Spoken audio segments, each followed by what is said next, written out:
All right. Good afternoon, everybody. Really delighted to have you with us for the Future of Customer Insight webinar that we're going to have today. We have so much insight happening in the world around us, and really today is about how do we get the most out of that. And given we're all grappling with the end of cookies, and we've got sort of a focus on importance of proprietary customer data, how do we build and leverage that 360-degree view of customers that's going to be so critical for future marketing success? And how do we integrate all those different systems? So I'm really looking forward to the fantastic panel that we have with us today, who are going to share their insights, but most importantly, answer your questions. So I'm going to let them introduce themselves in a minute, but just to say that there is a Q&A tab on that you should be able to see.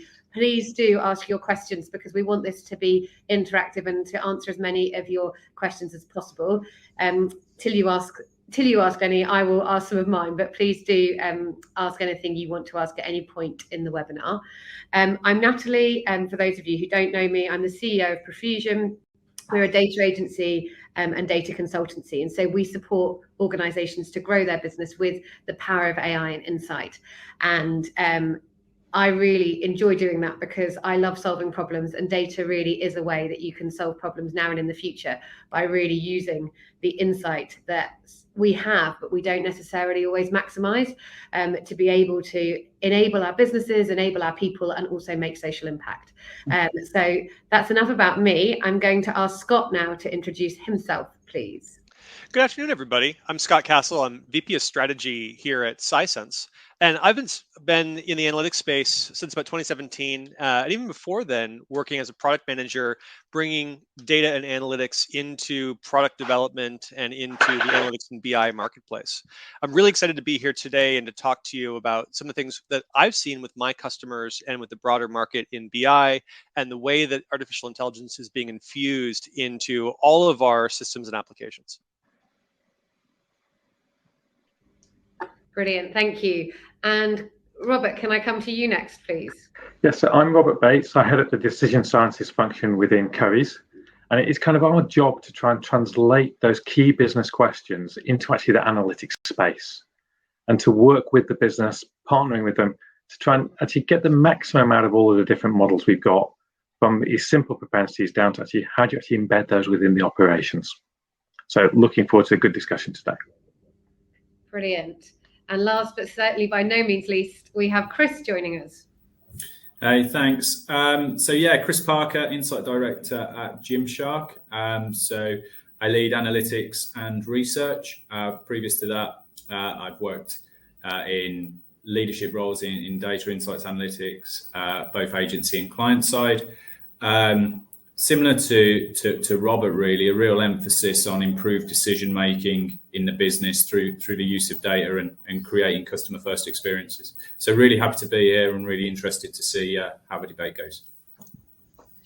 Fantastic. So we have a brilliant panel, lots of different experience, but importantly, a lot of hands-on experience of really turning this insight into practical applications for the business, and ultimately driving those connections with customers and therefore business value. Because we do know that lots of data projects can become frustrating and don't necessarily deliver their value, and we have with us people who have really been able to make that a reality for their organizations and build those connections with customers as a result.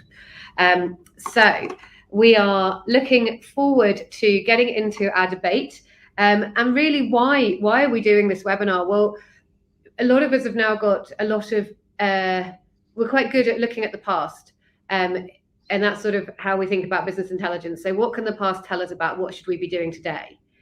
But it's how do we move that forward? And the technology is changing so fast and enabling us to do so much. How do we move forward to a predictive space where we can really use both the best of what's happened in the past, the best of what customers can tell us, and more traditional research methods with some of the new technologies that are now available to us to really create that 360-degree view? Because there are certain things that you will only ever be able to get from qualitative research, but there's a huge amount that you're going to be able to get from your data. And what are the spaces between what a customer will tell you they think that they want and actually what their behavior then shows you that perhaps they actually do.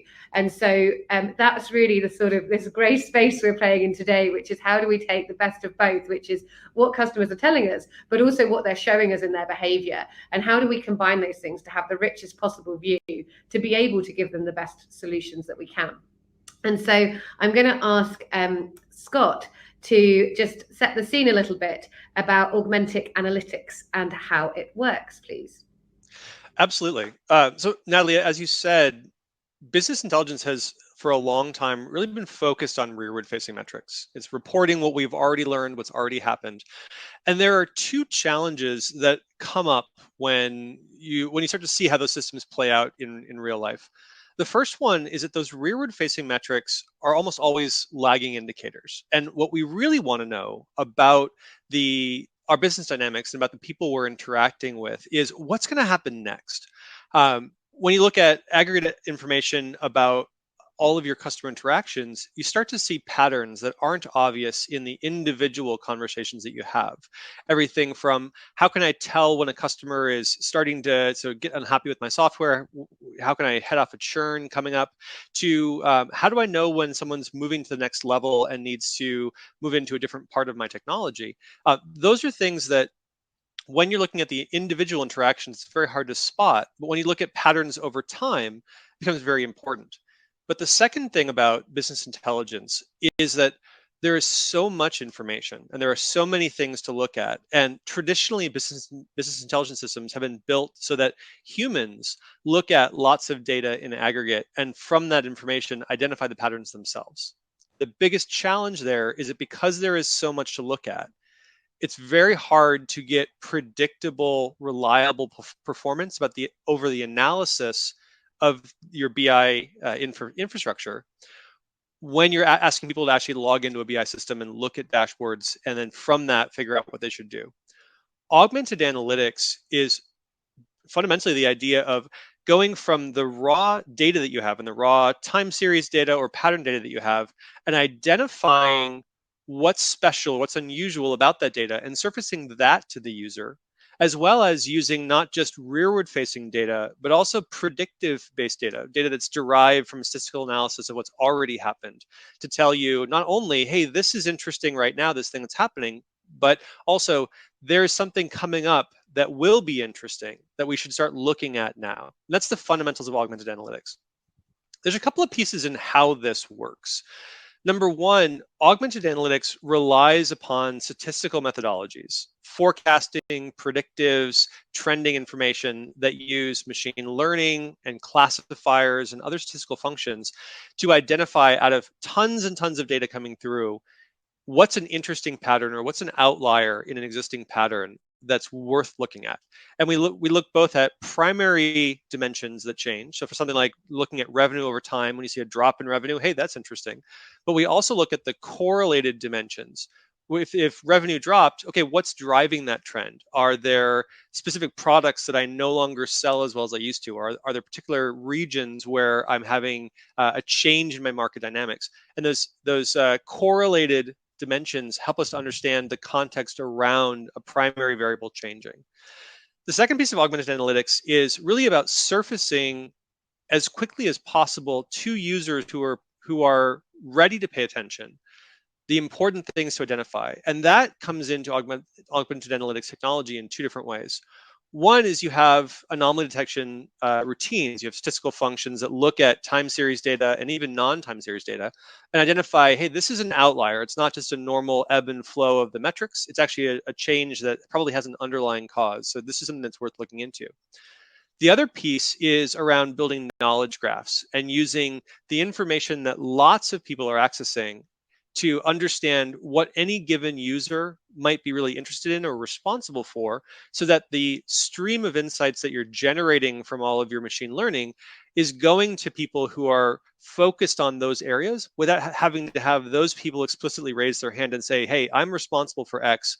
Please tell me all about things that are happening in this part of the system. I think it's a little bit of an overview. Natalie, back to you. But thank you very much, Scott. Great. And so hopefully that gives everybody a little bit of context And now what we really want to do is just get into a bit of a broader discussion about it and talk about some of your questions and also some of the sort of the key challenges.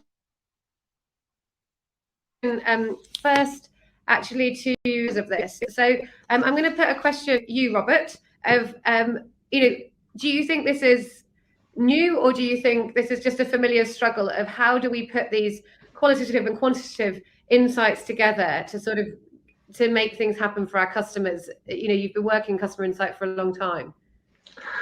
I don't think it's anything new. I think what's happened over the last 5 to 10 years is there has been an explosion in the amount of information and insight which is available to people. If you think about it, in a lot of companies, we don't really have data problems. We've got an awful lot of data. The real challenge we've got is those decisioning problems. So working out, as Scott's been saying, what are the lead indicators? What is it that I really need to focus on in order to drive that business harder? And it's something we've seen over the last 3 or 4 years at Currys, that we've had to develop roles of basically data translators. So what Scott's talking about with augmented analytics and trying to do it through more of a machine learning and a predictive element, we're working closely with basically just closely with the business, trying to understand what are the problems they've got every day, and therefore how do we translate those and find those nuggets of information which Scott's been alluding to. So if we're looking at forecasting, what are the lead indicators which are actually going to drive change? Can we see when we've got sales slowing down, what might be the causes of those? But crucially, we've got to link those to the actions the business can take. And I think this is where the concept of augmented analytics really comes into its own more, because you're trying to link it to the levers the business has to respond. So you can be far more focused in what actions are going to be taken. And that's an area where we've been focusing for a few years, and it's where I think the majority of the focus will be over the next 5-10 years within the analytics space. Chris, coming to you next. Do you have a view on that? Yeah, I agree with a lot of what Robert said. I do think that it's an evolution rather than any radical change. I think probably what I'm seeing is a willingness and the opportunity to bring the two worlds together more than before, rather than them operating in silo. Let's think about insight rather than capabilities and that end story. And I don't think I do think it's about complementary services rather than one thing replacing the other or taking its place. Where I agree strongly with what Robert said, I think the real winners will be people who understand how to take that data, interpret it, create actionable actions off the back of it. And therefore, I think, the operating model becomes very important, because we've got a wealth of data, a wealth of insight, but we need to be able to act on it, and we need to be able to give autonomy to the people now who have data in their hands to make changes to the business for the best. And I think what that brings is it's bringing in a new skill set required for that analytics role.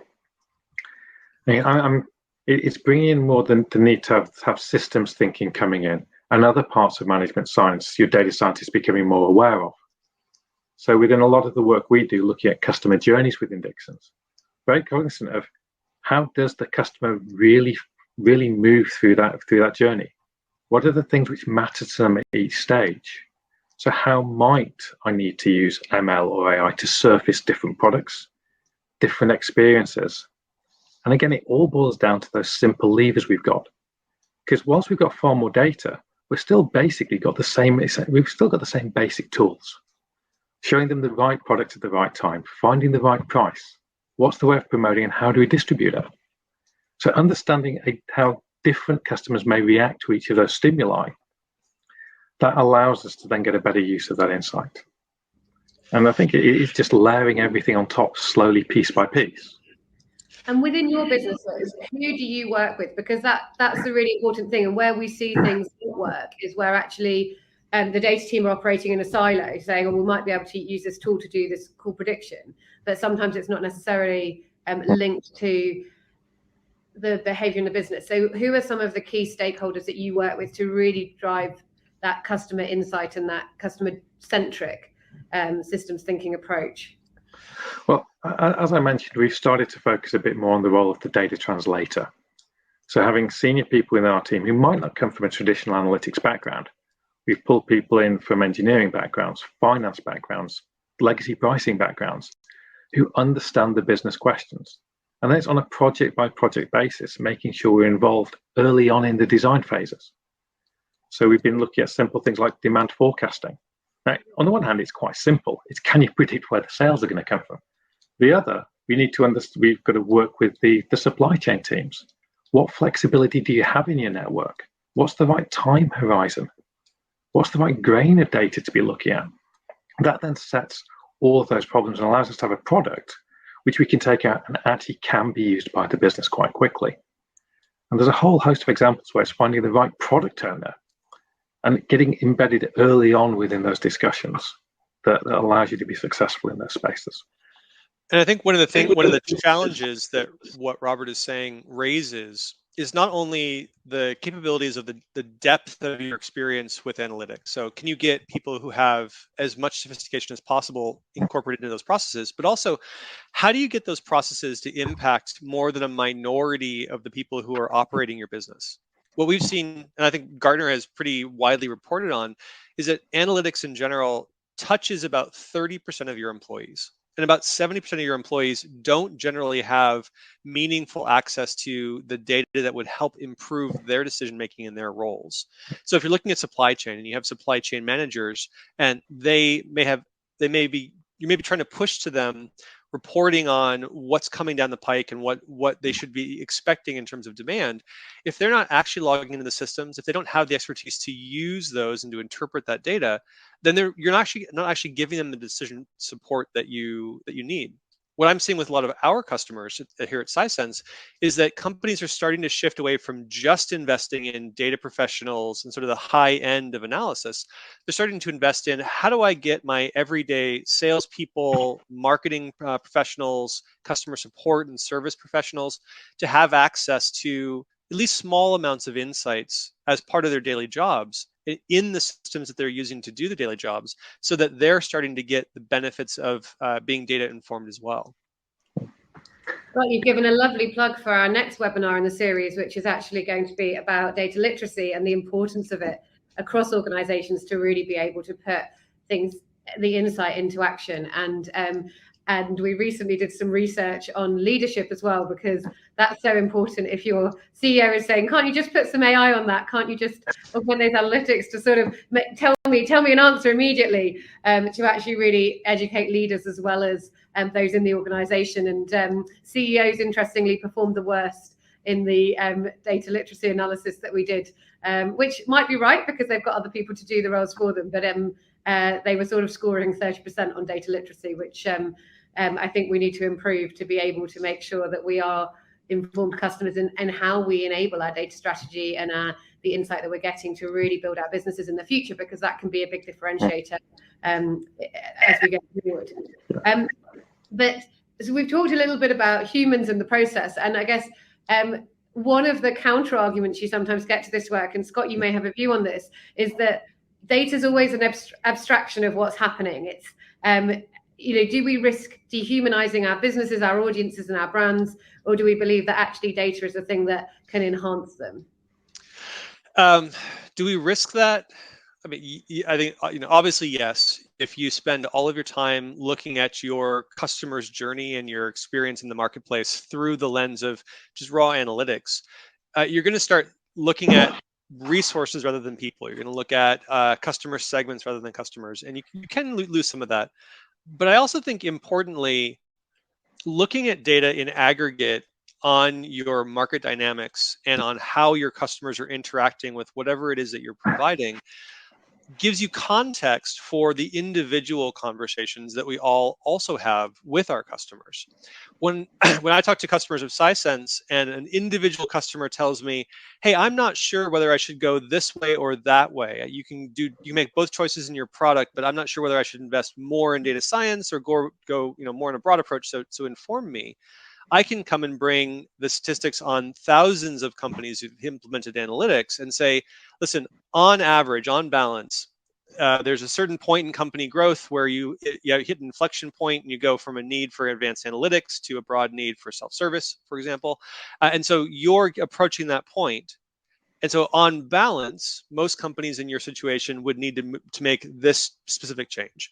Now, what's your individual need and what's your individual situation? We can have a qualitative conversation about that, but I'm informed by all that quantitative data of everybody else's behavior and experiences. And that, I think, actually really helps to humanize the individual conversations. It becomes more than just an empathy conversation. It becomes a data-informed conversation about what's likely to happen.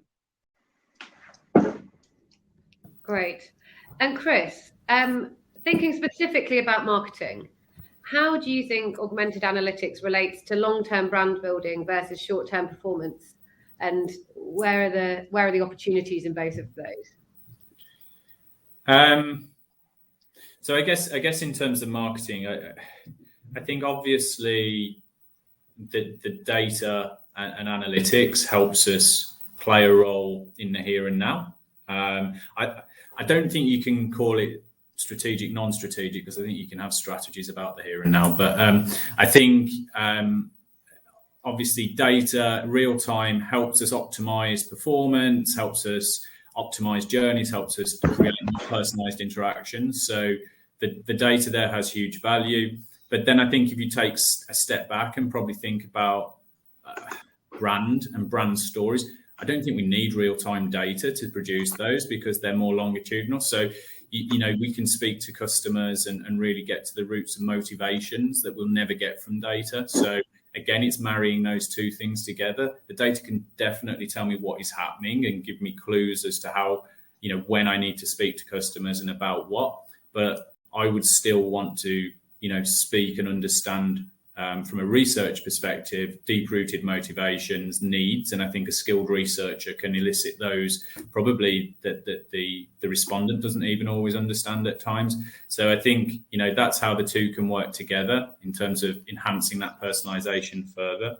I was also thinking, like, going back a step to, I guess, the previous conversation. I think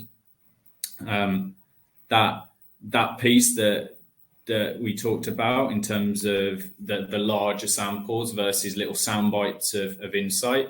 I think, again, I think it's really important to speak to customers and get that human view, but then it's also really important to validate that at scale. And I think that's where, again, the two worlds come together.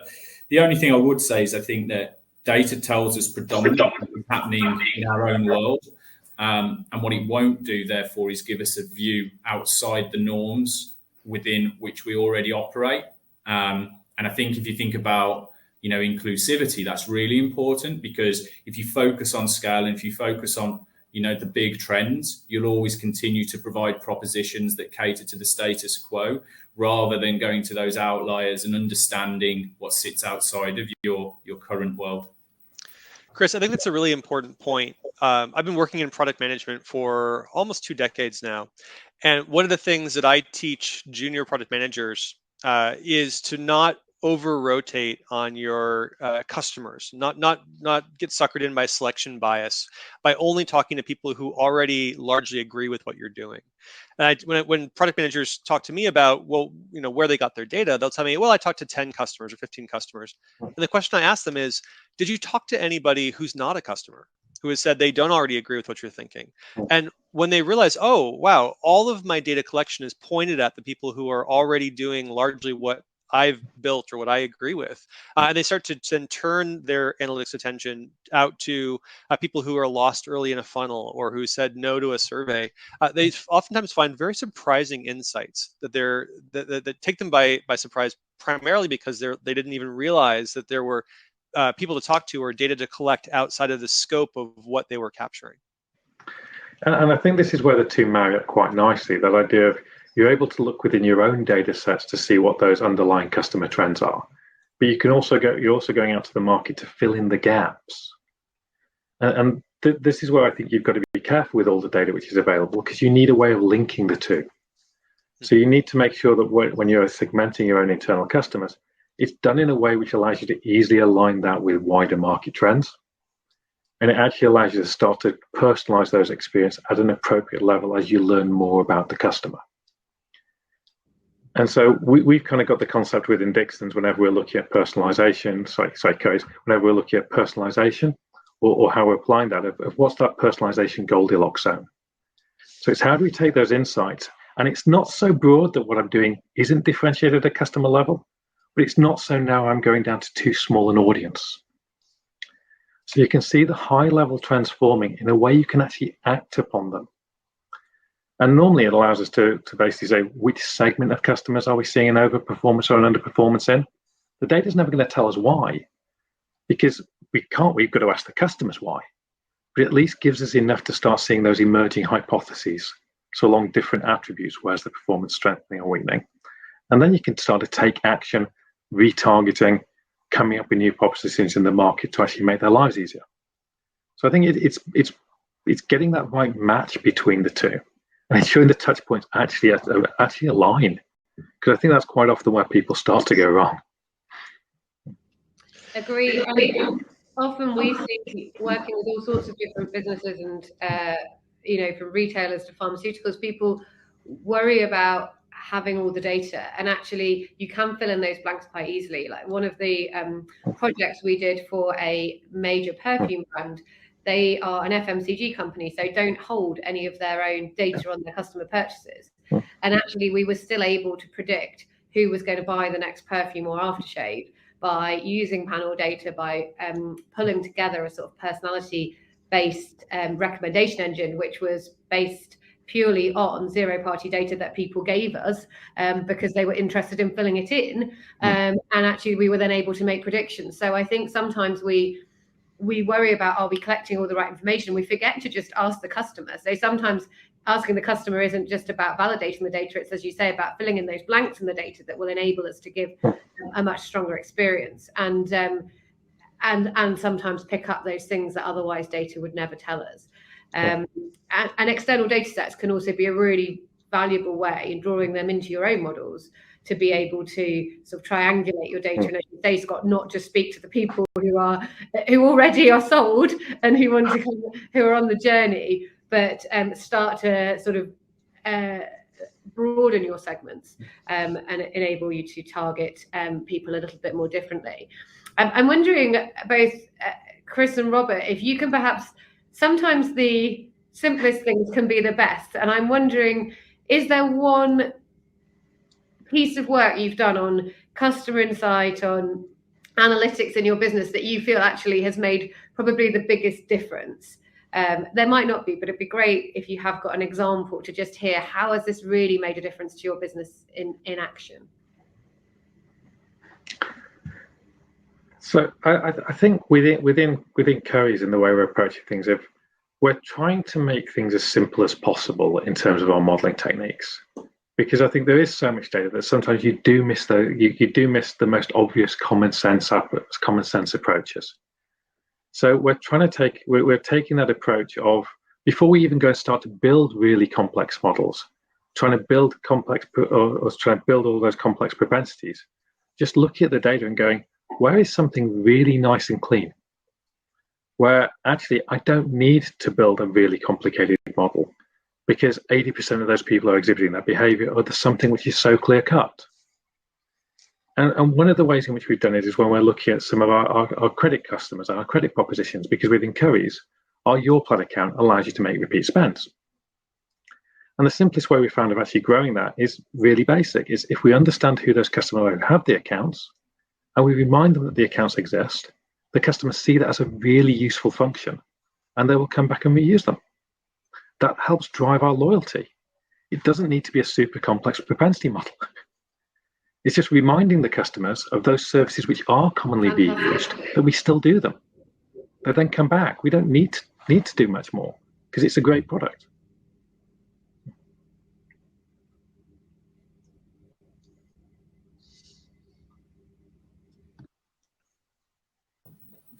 I mean, from our side, I guess, I'd agree with Robert, right? Sometimes that we try and start with sophisticated when actually we should ladder up to it. And basic analytics, looking at drivers, looking at contributions, will often point us in the right direction where we can start to take action.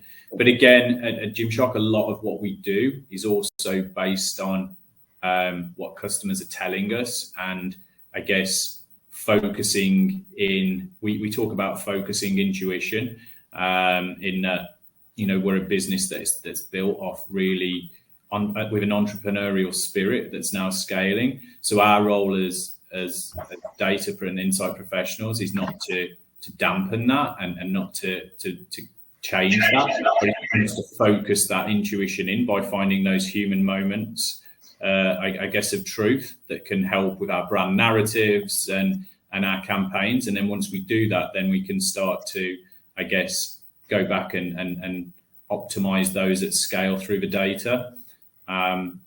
So I guess that's where we are in terms of nuggets of insight. There are pieces, and you know, there are pieces throughout. I guess my career where simple has proved to be best, and I think like it's not actually from Gymshark, but the one that really stands out is when I was at Wonderman with Shell, and just a really simple piece of insight that said customers will try and fill up their pump to a round number, and a simple piece of insight like that then generated a whole marketing campaign, which proved to be, you know, extremely successful. And I think that's a really great example of where sometimes the simplicity of insight can be the most effective. Yeah, Chris, I agree with you. I think finding unexpected insights is probably one of the most impactful things we can get from some of this augmented analytics, because it's the routine and everyday stories about, okay, trending up, trending down, what can we predict over the next couple of quarters? That feels run of the mill. But when you find an unusual insight you wouldn't have expected, it really gets people to pay attention, and it gives you something to build a new narrative around. That can be either a new marketing campaign or a message, or it can be an internal driver of change that allows you to say, hey, I know we all assume X, but actually this other thing is true. And so it drives everyone to pay more attention.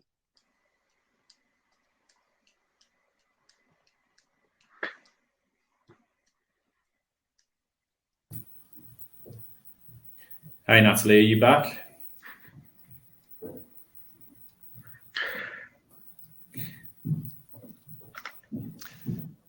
See, this is one of the joys, and this proves that it is actually live. Yes, absolutely. So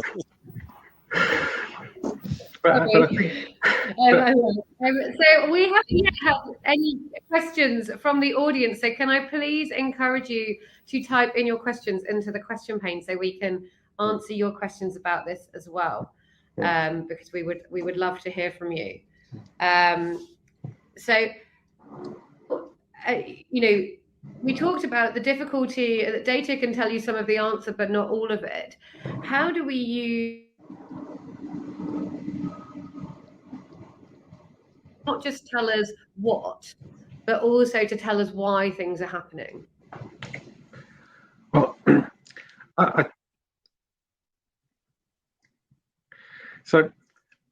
think this is one of them where it comes to having that close relationship with the business and actually trying to understand from the business what they're expecting to happen in the stories. There's, as Scott was alluding to earlier, there's lots of times where you're looking back historically at the data of what's happened or finding outliers.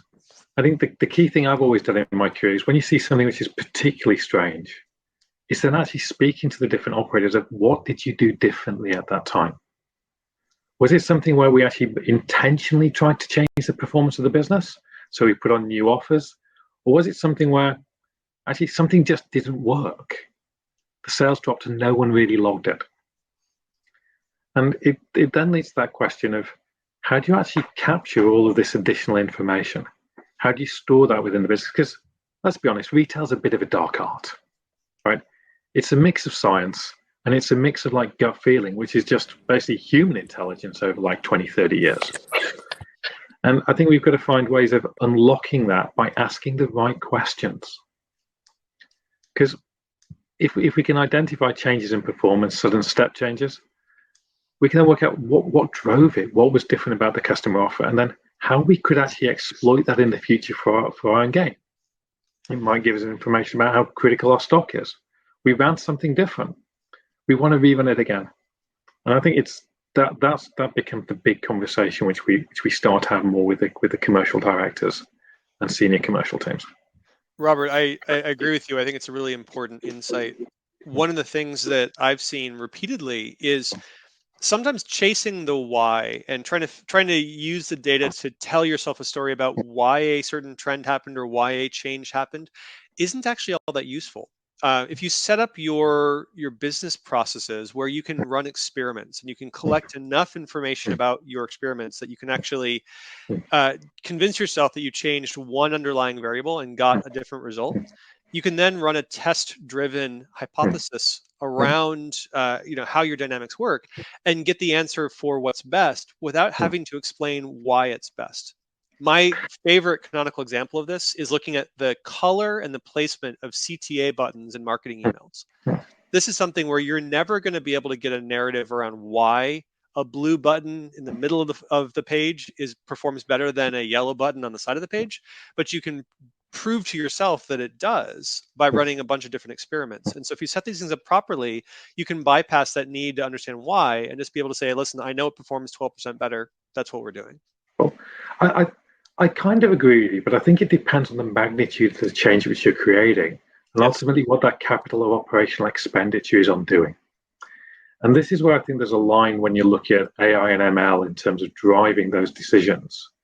If there's a set of small questions you've got where it's fine to do rapid iterations, it's fine to do small changes, let the models almost dictate something because you're giving them relatively little agency, or the decisions over which you're granting them agency are not that material. That is the button green, blue, red. None of that is massive in the grand scheme of things. If you're looking in terms of giving models agency in terms of stock holding, capital expenditure, major pricing decisions, that's, I think, where you have to have more augmented intelligence coming in. And you need to have a little idea of what the why is. Why has it happened? Because you're not moving with something which is basically a cent or two a time. You're looking in the tens of thousands of pounds or dollars, or even above. So there's a line somewhere in the middle, but it all depends, I think, on what the agency you're transferring to the models are. Sure. And I think there are two axes here. One is the risk profile you're talking about. Yeah. You're going to put a lot more investment into convincing yourself that you have a good hypothesis for a 10,000 pound decision versus a £1 decision. But the other one too is how many variables are you actually testing? When it's a small decision, I think one of the things that's appealing about the small decisions isn't just their cost profile. It's that I know I can change one thing, and that's all I've changed. Yeah. When I'm saying, do I go with shipping provider A or shipping provider B, and what performs better over time? I may think I'm changing one variable, but I'm actually changing a dozen or more. Yeah. And so how convinced am I that I've isolated my change so that I actually know the decision I'm making? Well, the complexity also comes in. It's like in that example, there's a whole of the downstream customer experience, there's the fulfillment, there's a whole sort of other knock-on things which come off that decision, which you've got to track properly. Because otherwise, there's always the unintended consequence. If I've made one small change here that's somewhere further downstream, I've had a really big impact. And I think this is where we've got to be applying that systems thinking as well. So actually, what is the size of change I'm making somewhere may be small, but it might actually dominate the processes which immediately fall behind it. And so you're having a massive impact on another part of the business. And building those different levels of interaction, I think that's where we've got those translators, those senior decision scientists coming in to scope out the knock-on effects. Yeah, agreed. What a concrete example of where this comes into play for me, honestly, almost daily, is looking at marketing programs and the efficacy of different marketing campaigns. What's really tempting is to stack up marketing campaign A versus marketing campaign B and say, hey, A performed 15 or 20% better than B did. But oftentimes when we do that, we completely forget about, well, a marketing campaign brings a lead into the funnel, but then there's a whole sales team and a pre-sales and post-sales experience team that's involved in actually delivering those outcomes. And so I've occasionally seen cases where you say, program A always works better than program B. Well, if program A's leads flow to a better performing sales team than program B, you're going to get that behavior, but it actually didn't have anything to do with the marketing program. It had to do with that these sales engineers on the on the East Coast are great, and the ones on the West Coast aren't performing particularly well. And so understanding that systems thinking, and again, I'm bringing it back to, do you really understand the variables you're changing, is critical. I totally agree with you on that. But I think it goes back to what are the right composite metrics to be measuring. So for each kind of change you're making, what are those primary drivers you will be impacting? So when I think about looking at all of Dixon's CRM campaigns, there's steps which we'll take to try and drive that open rate up. There's then steps of how do you actually make the emails more attractive and drive the click-through. But if you just look at your overall click rate, you're forgetting that it's fully dependent on someone having opened it first. And what you can change at those steps is actually quite different. So you've got to link that back into the business of, again, just going back to those simple operational levers. It's relatively quick to change the subject line. It's harder to change the style of the creative. It's a whole different debate with the commercial team to change the offers. So knowing where you've got that drop-off, and again, this is where I think the idea of those time series, looking for what the volatility of the metrics are to see where things are performing better versus not. Is it statistically significant? Have I got lead or lag indicators? For allowing people to just focus on what they need to and not drown otherwise in basic pages of reports. Agreed. And I think there's two things to add to that. One is the power of tools like Slicesense enable us to overlay information with each other and spot patterns in a way that we would never otherwise do. So, for example, one of our retail clients, who's a manufacturer as well, saw that by putting quality data and HR data together, which wouldn't have actually been combined in any other way, that the reason we were having more rework on the production line was actually because of staff absence. And then you start drilling into actually, why do we have higher rates of staff absence, and can we change who's inducting those people? Is that what's causing it, or is it because the World Cup's on and no one's showing up to work because they want to watch the football? What's causing it? How do we then get more proactive with how we bring in temporary workers? All of those things. But actually, very rarely did the person heading up quality and the person heading up HR have conversations about what was happening in their functions. So they hadn't spotted that pattern as humans, and there actually were some real levers, back to your point, Robert, that they could use to change that. And I think that's one of the things that data can really do, which is sometimes helping you spot the places that you can interrogate and really drive that forward. I don't know whether, Chris, do you have any views on that?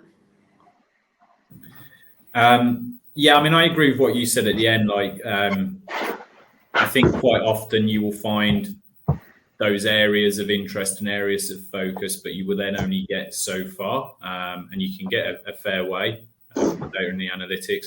But then it becomes interesting in delving into the underlying root cause, and I think that's where again you link in research with that analytics. So yeah, for me, I keep going back to, like, there's just I don't think it's an either or. I really think that to get to the best insights, you need to just blend these capabilities together. The other thing I'd pick up on and what Robert was saying, where I do agree, is around that model and how you get insight into the business. But the one point I'd probably make on that is I don't think it's acceptable as data insight to be passive now and wait for the requests to come in. I think, we should consider ourselves as a strategic partner or function. So we should be pushing the agenda rather than just operating a service. And I think that comes back to that translator role or partner role or however it's packaged and positioned. And that kind of that ability to bring together all of the different strands into a cohesive story. Absolutely agreed. And I think that translator role is just so critical, because fundamentally your data team can be agents of change in the business and really help to drive the strategic future of the business, but only if partnered with properly, right? And that's a responsibility on both sides. And we've got a question about gut instinct, which all data professionals love. We've got the sort of longer term research trends we can look at. We've got all these external data sets that we can pull in. We've got our own customer insight that we can take from the data we've got. What role, if any, is there for sort of intuition from your teams, from employees, for gut instinct, as also known, in the future of customer marketing, or should that be dead? I'm happy to take that. I mean, I think it's still really important, and you know, I don't think we should set ourselves up to be prescriptive with recommendations. If we provide 10 recommendations that come from data and insight, and 3 of those are acted on, then I think that's a success. Like, it's not that everything we should do exactly what an insight team says or exactly what a data team says, but I think what we do is give the more creative arms of our business parameters to work within. And as I say, it's about focusing that intuition. We have a kind of a mantra here at Gymshark: no more I reckon. But you know, there's always going to be elements of creative flair that you don't want to dampen, right? So yeah, for me, setting parameters, not being totally prescriptive with recommendations, and you know, insisting that we are the only people who know a truth, and yeah, working with those teams to implement the insights. I think almost like with the way our profession's going, the insight role changes, right, and starts to, we've talked about the translator, but it starts to then work around strategy as well. So yeah, that would be my view. I don't know if the other guys agree or have any views. I agree. I mean, I think you can't just say there's no space for instinct anymore, because what is human instinct? Is you've seen the same things in multiple environments before, and you've linked those patterns yourself, which is ultimately what we're trying to ask AI and some of the machine learning to do. So it'd be kind of ironic if we said the AI can have an instinct, which is identifying past patterns, but we don't let the professionals who operate in the area do. The only thing I'd add to say to that is I always try and ask, well, why? So you've got an instinct of this, you think this is going to happen. Well, why? Because if you say why, we might be able to help actually augment that within things we see within the data as well. And then it will allow us to better measure and predict it. And with a lot of areas where you're predicting, say, a new product launch, all you've got is that gut instinct. You yourself have said it's got these attributes, it's similar to this. This is what I think is going to happen. If you've got a little bit of why, you can try and find more evidence to back it up. But as long as you can test it, that there's always scope for instinct in this. It's what keeps us creative. It's what, like Scott's saying, finding those little things which you didn't expect to be true. That's because someone's had the desire to look at it. They've had a feeling, and that brings the two together and makes it more powerful. And you make a really good point about testing in that as well, and that's why you were talking earlier about, you know, how do you change the way people behave with data? And one of the challenges you always have in retail is you've got product category managers saying, no, you can't possibly stop sending emails out, because if we drop in sales this week, then, you know, my head's going to be it's going to be really difficult for me. And actually, but sometimes, you know, more is less, and actually sort of building a recency frequency model which says, okay, this is how frequently that Natalie would like to be contacted, and you will get a better result from Natalie if you don't send her an email as frequently as you potentially were before, and she will spend more and she won't disengage. We know that to be more effective, but it's incredibly hard for people to take that punt and switch from a sort of a model they've got to something that is data driven. And I think testing, you know, to make those business cases is again a really important part of that translator role, that role of the future insight professional, I guess. But it also comes down to what are you actually measuring?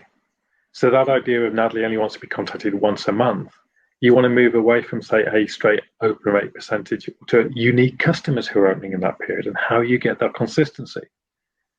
Because if you're measuring on bulk opens, you'll get a very different response from unique within a given period. The metrics drive the behavior, and we want to identify what are the metrics we need to drive the behavior, which is better for the customer and better for the business. Agreed. We've got another question, which is, how far ahead would you as professionals look, and what new trends and insight have you found, if any? So Chris, do you want to go first on that one? How far ahead would you look, and what new trends and insight have you found, if any? Yes, it's a very good question about how far ahead to look. I mean, we're kind of trying to, I guess, map 2 years out, maybe 3 years out. Beyond that, I think it's a really big ask. But again, we're trying to sort of shift to the left and get in front of strategies rather than respond to them. So that's why we have got a track of work that we are kind of going for that 2 years. That predominantly is about saying, okay, let's just try and look at consumer trends in general. And then let's try and look at those trends through the 4 pillars of our strategy, and understand, how, and then try and interpret and understand how we think these trends will impact what we're trying to do. So yeah, and then the second trends, I guess in terms of tooling or in terms of actual insights. I mean, probably, I guess the thing is that I wouldn't really be comfortable sharing the sorts of insights that we're uncovering it through that, because pretty much they're the insights that then go into our development of our proposition and what we're trying to do in the fitness space. Would be my answer on that bit. In terms of the trends in the way tools are going, have you found any of them particularly? Again, I think you've got the blend there of AI ML with more traditional qual. You've got a lot of ways of taking sentiment and chatter and quantifying it and bringing that into the insight space. So again, previously, maybe, we'd have focused more on just those one-to-one conversations. But again, with all of the data that's out there, we're able to use that in a quicker fashion and use it to point us in the right directions in terms of trends. And another question, given it's sort of linked to the how far ahead you look, right? Because given what we've just all experienced in the last 2 years, where behavior just completely changed pretty much overnight as a result of an external factor that we didn't see coming, how do insight professionals support their organizations to react as effectively as possible to that, when all of a sudden using sort of historical data and the patterns we'd previously been spotting and using as our gold dust go out the window? Don't know whether, Robert, you want to go first on that one. I think if I think back to the time when COVID hit, we suddenly saw a flurry of requests within Currys for basically changes to sales patterns, customer shopping patterns. So what we found is the insight team suddenly had to adapt an awful lot quicker. So traditional data science briefs, which may have taken a few months to get, we were up and running in a matter of days or weeks. And there we found it was just a case of focusing on the big questions which were going to impact the company on a day-to-day basis. Stock holding, store performance, sales transferring to online. All of those we quickly built new analytics models to track. It was getting the right level of reporting, understanding again what decisions we'd be taking as a result. And now we're kind of coming out of that COVID piece. We're trying to identify what are the signs that the market may go back to normal, or even what is that new normal. So it's layering on looking for new data sources. So looking more what the broader trends are within the consumer market from a spend pattern, understanding new things we've looked at before, but becoming a lot more automated in terms of share of wallet. And going back to the point Scott was making about where you see changes coming in, actually where are you trying to predict where you're going to be tracking in 13, 14 weeks time, and then having longer term scenario planning for a couple of years out with multiple different versions. But as you get closer, you can basically knock the most extreme ones on the head and slowly get to a combination of sensible scenario planning and consensus modeling from within the business, and using the business leaders' experience as well to get you there. Great. Scott, anything to add to that? Yeah, absolutely. The trend that was surprising to me at first when COVID first hit was that the demand from Sisense's customers for more analytics and for more insight into what's going on was consistent whether your company was one that was negatively impacted by COVID or positively impacted by COVID. Everybody had a replan. So if you were suddenly inundated with demand, like an Instacart or a Grubhub, you had new problems to go solve and new insights to go find, even though the change in your business was actually a net positive one. And if you were in logistics or you were in leisure, you had huge negative impacts to your business. And so you suddenly had questions about how do we navigate through this and how do we survive this? And all of those requests for insights just meant that teams had to be able to bring novel data to the table as quickly as possible, oftentimes without the benefit of the quarter after quarter of rearward-facing metrics they were accustomed to, because suddenly there's a huge paradigm shift in how the market was moving. And you could say, well, 2 years ago, 3 years ago, performance no longer applies here. So how do we find insights that can tell us what to do now, given that we're on a completely different trend line? Great. And I'm going to come to you with another question, Chris. Do you roughly how many segments do you advise people to have? And do you feel your customer insight is going in the direction of a more segmented approach? I don't know whether there's a right or wrong answer to how many segments you would need. I mean, I don't believe that there is a single segmentation that will provide answers to every solution. So, when we're looking at our customer base, we'll look at the use case and then we'll look to build out around that. So whether that's about designing new product, whether that's about telling stories, brand stories, or whether that's about targeting and speaking to our consumers. So within that, obviously, I wouldn't anticipate us having 20, 30 segments. I think somewhere between, I don't know, off the top of my head, 5, 10 tops, something like that. In terms of where we are going, we're not. So yeah, we're still looking at segmentation or personas or trials, in terms of some of those use cases. But probably we're also focusing more within our data on features and creating those data points that can be used more on one-to-one level. So again, yeah, a bit of a blended answer there. In some areas, we'll continue to go down that segmented route. In other areas, we'll focus more on features and data points to drive one-to-one.